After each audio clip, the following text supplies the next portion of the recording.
Hi, my name is Robert. Lately I've been in heaps of situations. School is not easy. There are a lot of things kids have to cope with and do, but today was one of the worst ones. It all started when this kid came up to me and said, "You're not going anywhere, kid." I've seen this kid in the playground. He is bigger and older than me. I try to avoid him, but he always seems to find me. There are some days I can cope, but today I felt miserable, so I reported to the teacher immediately. I pointed out where the bully was and what had happened. He got a week of detention straight away. What the? I didn't do anything. This meant I was free of the bully, so why didn't I feel better? The next morning, Robert is still miserable. He is still troubled and does not know what to do to cope with these emotions. Having the bully sent to detention doesn't change the way Robert is feeling. What's going to happen now? Once he's out of detention, will he come after me? Maybe he'll bully other kids. Or it might be all over. So why don't I feel better? Robert couldn't sleep. He couldn't eat. His stomach was churning. He couldn't concentrate in class. All he could think about was the bully. The bully may be in detention, but he was still bullying Robert in his head. No matter what he did or where he went, Robert is still miserable. What can I do? How can I deal with these feelings? I want to be happy and feel confident again. I need help, but from who? No matter what he did or where he went, Robert was still miserable about being bullied. First, Robert chatted to his coach.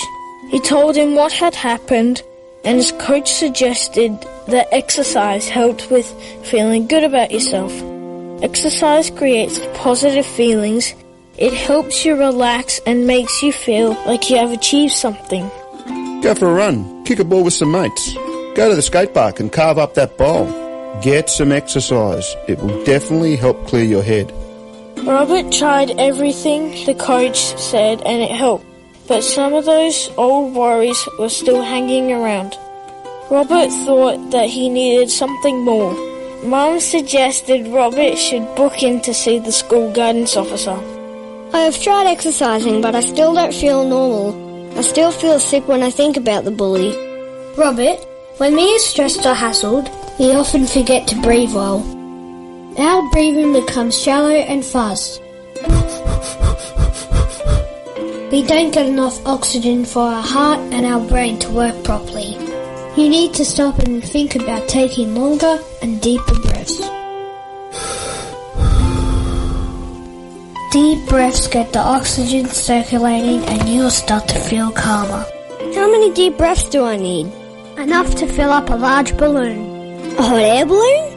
No, just a regular party balloon. The sort you use when you're having a good time. At a party! You can even do this without the balloon and just pretend. Robert goes home and tries deep breathing. He finds that he is more relaxed. He seems to think more clearly. This would be a good thing to do when no one is around. He would feel kind of crazy doing this in front of somebody.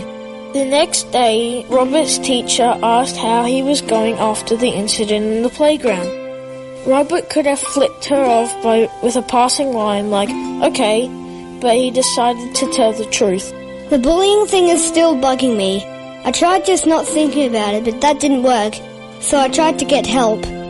Coach told me to try exercise and the guidance officer told me to try deep breathing. All of this was helping, but when I got to school this morning, I couldn't help but think about the bully and all of those awful feelings came back. Robert, what about the positive head talk we spoke about in class the other day? Remember we talked about not giving in to the worry bug? The worry bug that has the power over us? Huh? What's a worry bug? And how can that help me? Well, imagine the bully's face. Now put it on an insect. Maybe a stink bug. Now dress it up with something completely stupid. A tutu? Yeah, fantastic. What else? Let's make your worry bug look completely ridiculous. What about fairy wings? Beautiful tiara, some high heels, and just a touch of makeup. Oh, your worry bug does sound like it looks completely ridiculous. Now, tell me, does the bully look frightening now? Not really. It looks really silly. The worry bug is that nagging little voice that follows us around. It's in our head, and that's why it's so hard to get rid of it. Once we dress it up and show just how silly a bully can actually be, now when we see that bully, we picture him as the worry bug. And with that, the bully in a crazy costume, he can't affect us anymore. The next day, Robert saw the bully, but what was happening in Robert's mind was very different from the week before. Robert thought of his worry bug. In his mind, the bully was no longer frightening, but just ridiculous. Now that I have all these strategies, I'll be able to cope better in worrying situations. I know that exercise, deep breathing, and dressing up the worry bug will help clear my head and keep me positive. But the best help was talking about my problems with the people I trust.